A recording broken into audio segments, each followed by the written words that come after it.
I'm the sports professor Rick Horrow with the 2017 year ahead top 5 sports news business items 5 to 1.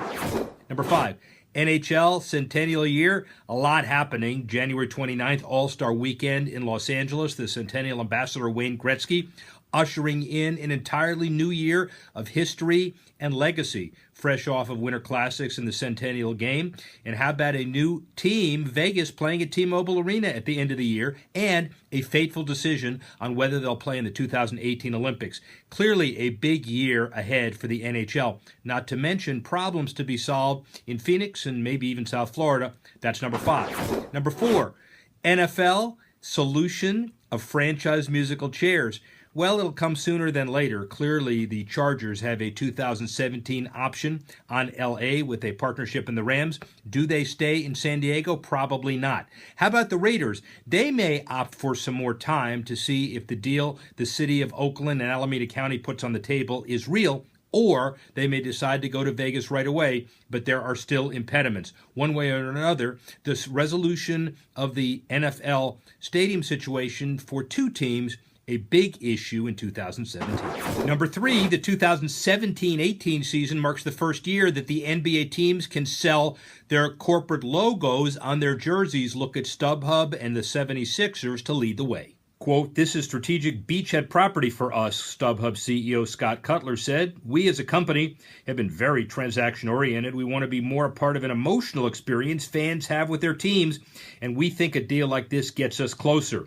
Clearly, a bold move for StubHub, bold move for the NBA, and fans may see something different. In fact, it may set a trend and a template that other leagues may emulate as well. That's number 3. Number 2, in a television world, cord cutting becomes a phenomena that is more normal. More people look at more a la carte programming on more mobile devices, iPads, etc., than ever before. Nielsen estimates, for example, ESPN lost more than 3 million subscribers in 2016.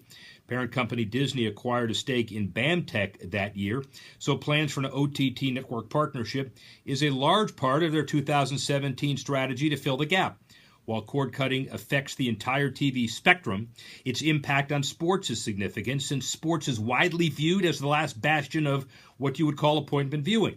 The distinction between television viewing and mobile viewing almost completely eradicated, and the bottom line is measurement takes center stage. Eyeballs come in a lot of different forms. They watch TV, they watch mobile devices, iPhones, etc. And the bottom line is the measurement of those watching becomes more important now than ever, and that's number 2. Finally, the number 1 story to watch in 2017, the IOC, a referendum on transparency, and maybe a referendum on cities in North America, a U.S. selection vote. This is now the 3rd straight time the United States has bid on Olympic Games. We'll see what happens. A story to watch in 2017 decides on the host, LA, Paris, or Budapest, to deliver the games, hopefully without adding to the Olympics' growing list of crises and scandals. The election of the host city 2024 is announced at the 130th International Olympic Committee session in Lima, Peru on September 13. Look for probably a successful bid from an American perspective, if only because Los Angeles requires less infrastructure than anyone else and therefore may be less risky. The bottom line is 2017, a big year for the trillion-dollar business of sports. I'm the sports professor, Rick Horrow.